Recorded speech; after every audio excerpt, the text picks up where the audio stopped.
ओम शांति।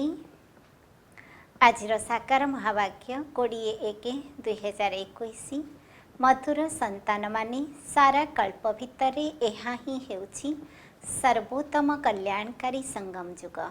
एही समय रे तुमे पिला माने जोग रूपक साकारीन द्वारा सतो प्रधान अर्थात मिठा हेउछ। प्रश्न अनेक प्रकार प्रश्नर उत्पत्तिर कारण तथा से सबुर निवारण कौन? उत्तर जेतेबेले देह अभिमान रे आसुछ सेतेबेले ही संशय उत्पन्न हेउछि एवं संशय आसीबा द्वारा ही अनेक प्रकारर प्रश्नर उत्पत्ति होइथाए।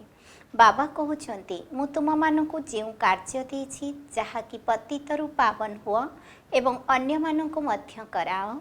सर्वदा एही धंदारे व्यस्त रहिले सबु प्रश्न समाप्त होइजिबो। ओम शांति। मिठा मिठा आत्मिक संतान माने मिठा मिठा आत्मिक संतान बोली किए कहिले?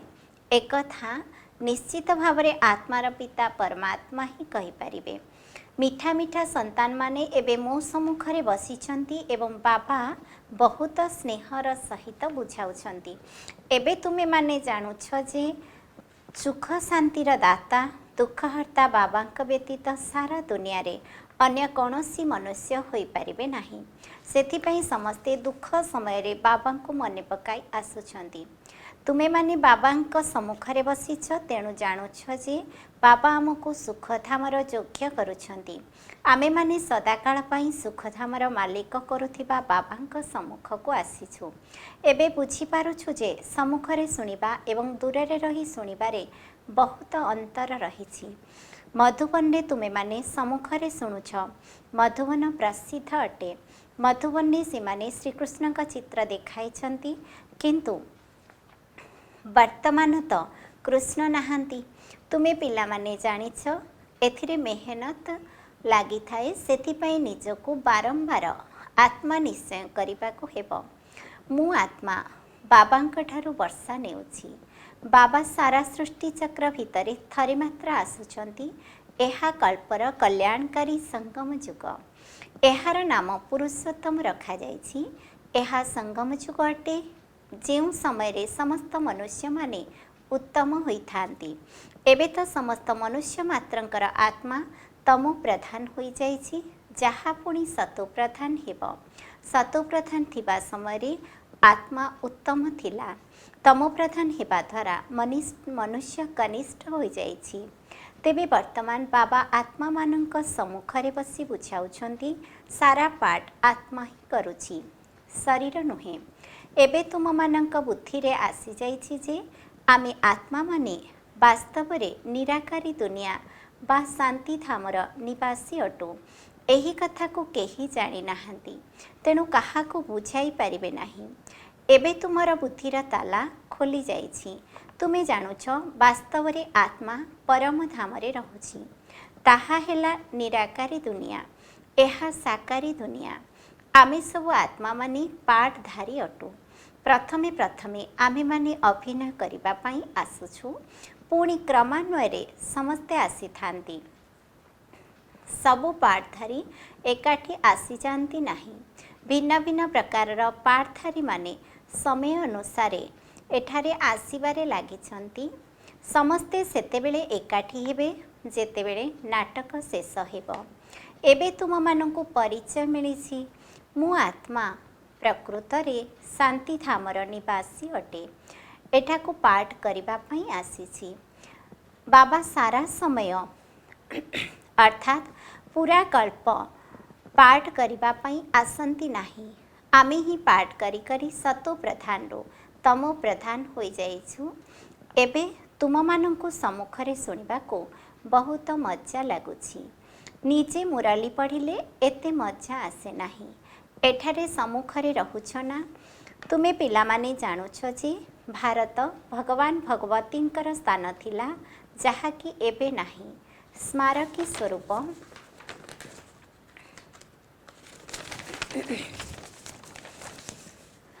सेमानंकर चित्र देखुछ अर्थात निश्चित भावरे सेमानंकर दुनिया थिला। आत्मा माने मध्य सेठारे अर्थात स्वर्गर निवासी थिले। प्रथमे प्रथमे आमे देवता थिले। निजर पाठ को तो मने पकाइबा नुहे कि भूली जिबा। बाबा कहउछंती तुमे माने ही एठारे एही पाठ करिछ। एहा ड्रामा अटे। नुआ दुनिया पुणी निश्चित पुरुणा हेबो। प्रथमे प्रथमे उपरु जो आत्मा माने आसी थांती से माने सुवर्ण जुग अर्थात सत्य जुगरे आसी थांती। एही सबु कथा एबे तुम मानंक बुद्धि रे अछि। तुमे माने विश्वर मालिक महाराजा महाराणी थिल। सेठारे केवल तुम मानंकर राजधानी थिला।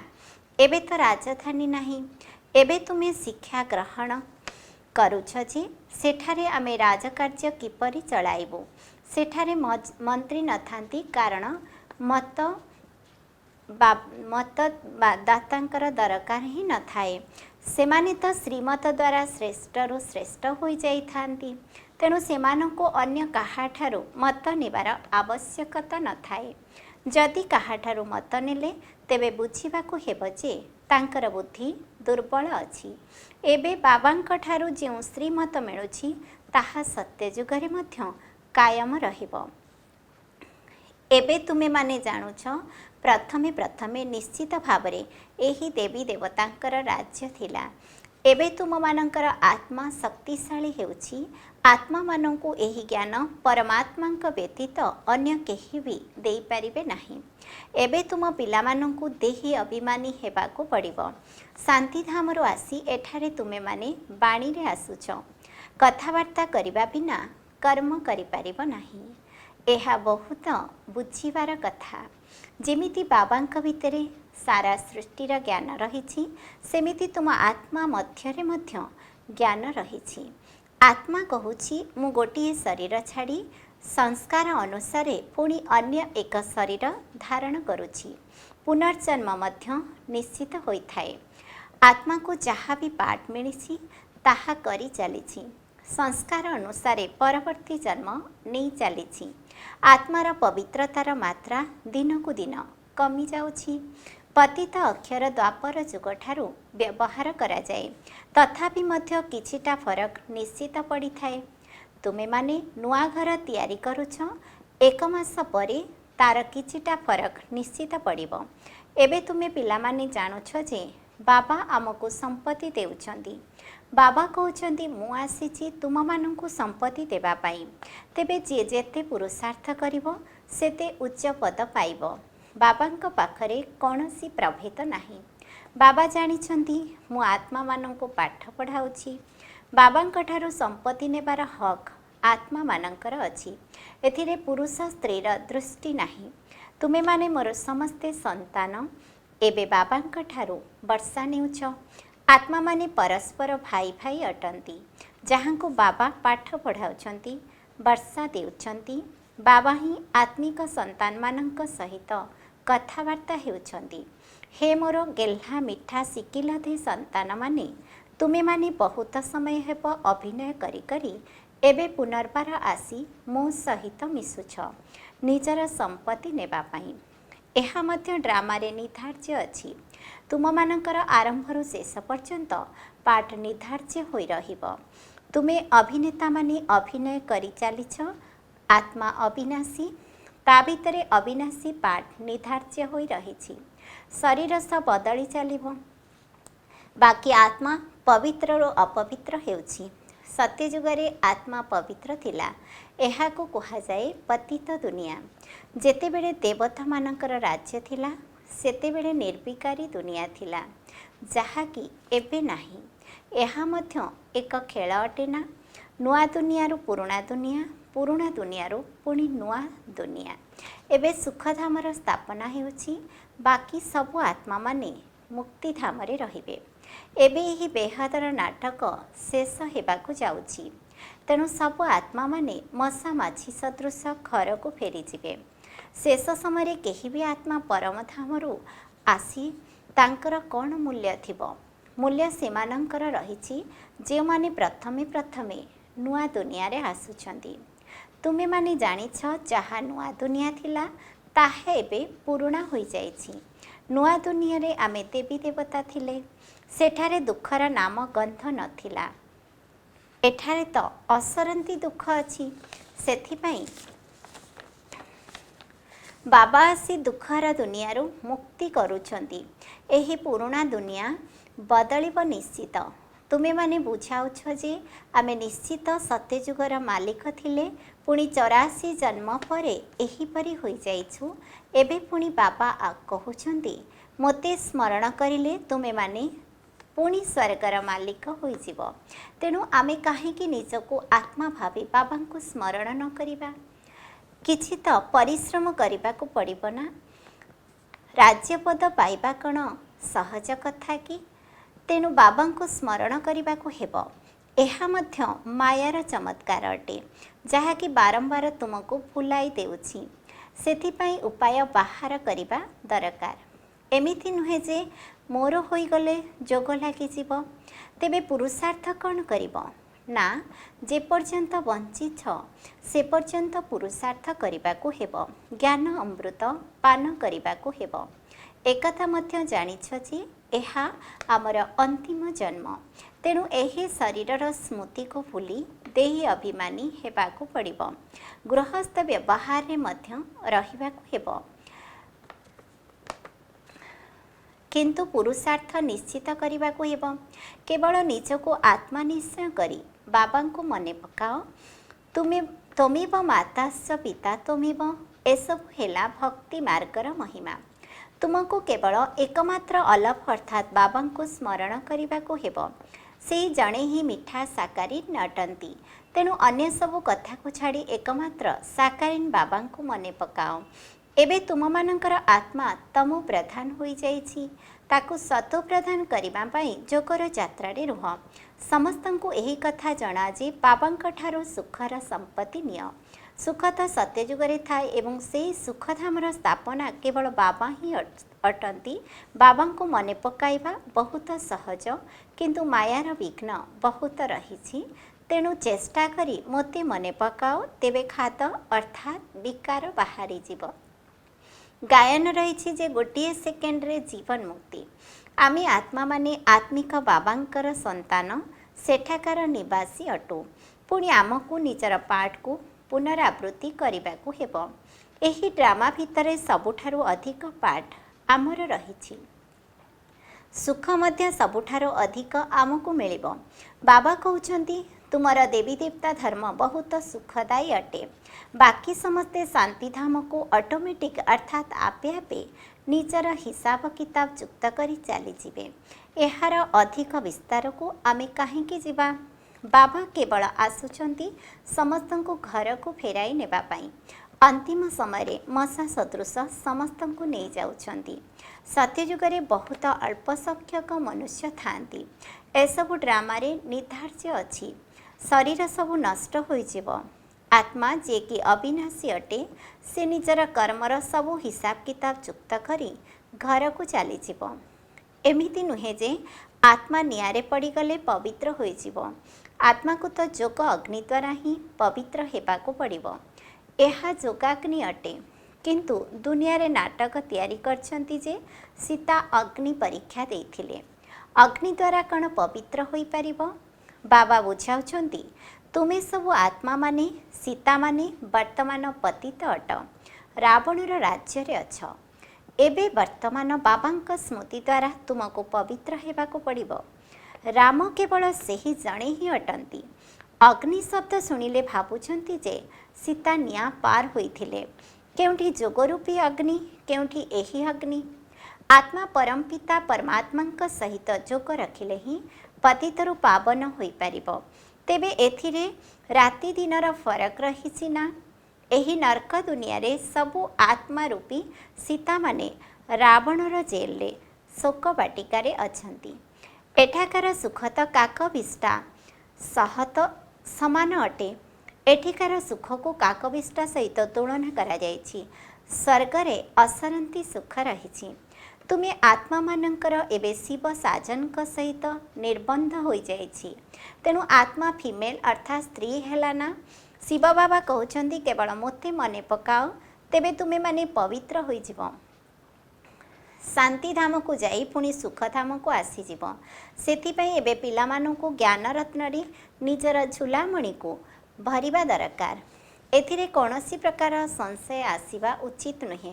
देह अभिमान रे आसिले अनेक प्रकार प्रश्न उठी थाए एवं बाबा जो धंदा दे थांती ताहा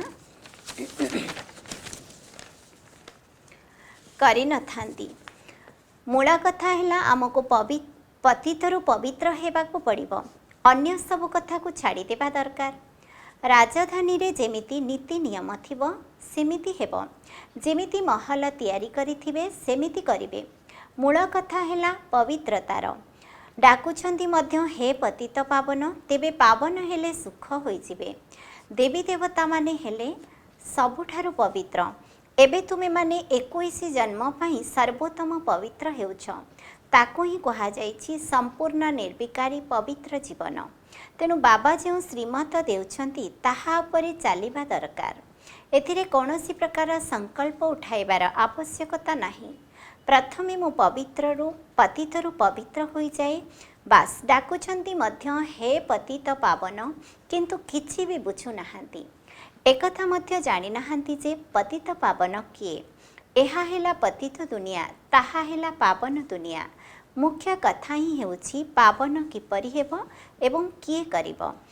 ए संबंध रे केही किछि भी जानि नाहांती। सेमाने पतित पावन कही डाकुछंती किंतु जदि कहब तुमे पतित तेबे बिगिड़ी जिबे। निजको केही भी विकारी भाबु नाहांती। डाकुछंती गृहस्थित समस्ते थिले। राधाकृष्ण लक्ष्मी नारायणकर मध्य संतान थिले ना किंतु सेठारे जोग बल द्वारा संतान होइथांती। एकथा भूली जाइछंती। ताको निर्विकारी दुनिया स्वर्ग कहा जाए। ताहा हेला शिवालय। बाबा कहउछंती पतित दुनिया रे जणे भी पवित्र नाहांती। एही बाबा तो पिता शिक्षक एवं सद्गुरु अटंती जे कि समस्तंको सद्गति देइथांती। सेमाने तो गोटिए गुरु चलीगले पुणी तांक पुत्रंको गुरुंक आसन रे बसाई देइथांती। तेबे से किपरि सद्गति को नहीं जाई परिबे। समस्तंकर सद्गति दाता तो जणे ही अटंती। सत्यजुगरे केवल देवी देवता माने रहिबे। बाकी एते सब आत्मा माने शांति धाम को चली जिबे। एही रावण राज्यरु मुक्ति पाई जिबे। बाबा समस्तंको पवित्र करी नहीं जिबे। पवित्ररु पुणी तुरंत के पतित होती नहीं। क्रमान्वये तलकु आसी जाइथांती। सतो प्रधानु सतो रजतम एबे एही 84 जन्मर चक्रर ज्ञान तुम मानंक बुद्धि रे अछि। जेपरी एबे लाइट हाउस अर्थात बत्तीघर अटे। एही चक्र किपरि घुरुछि एही ज्ञान द्वारा तुमे माने जानिगल। एबे तुम मानंको अन्य समस्तंको रास्ता बताइबाको हेबो। समस्ते नौका अटंती। तुमे रास्ता बतैला वाला पाइलट अट। समस्तंको कह तुमे एबे शांति धाम सुख धाम को मने पकाओ। कलिजुग दुख धाम को भूली जाओ। अच्छा धारणा जे पर्यंत जीवित अछ से पर्यंत ज्ञान अमृत पान करने को हेब। निजर बुद्धिरूपी झूला को ज्ञान रत्न रे भरिबा को हेब। संशय रे आसी कौनसी प्रश्न उठाइबार नाही। 2 नंबर जोग अग्नि द्वारा आत्मारूपी सीता को पावन करने को हेब। कौनसी कथारे अधिक विस्तार को न जाई देही अभिमानी हेबार परिश्रम करने को हेब। शांतिधाम एवं सुखधाम को मने पकाइबा को हेब। वरदान देही अभिमानी स्थिति रे स्थित होई सर्वदा विशेष पाठ करुथिबा संतुष्टमणि आत्मा हुआ। जो पिला माने विशेष पाठधारी अटंती सेमानकर समस्त कर्म विशेष होइथाए। कौनसी कर्म साधारण हुए नहीं। साधारण आत्मा जेकोसी कर्म को देह अभिमान रे रही करिथाए एवं विशेष आत्मा देही अभिमानी होई करिथाए। तेबे जो माने देही अभिमानी स्थिति रे स्थित रही कर्म करती से माने निजे मध्य सर्वदा संतुष्ट रही थांती एवं अन्य मानंको मध्य संतुष्ट करि थांती। सेथिपई सेमानंको संतुष्टमणिर उपाधि आपे आपे प्राप्त होई जाए। स्लोगान प्रयोगी आत्मा हुई जोगर प्रयोग द्वारा सर्व संपत्ति को वृद्धि करि चाल। ओम शांति।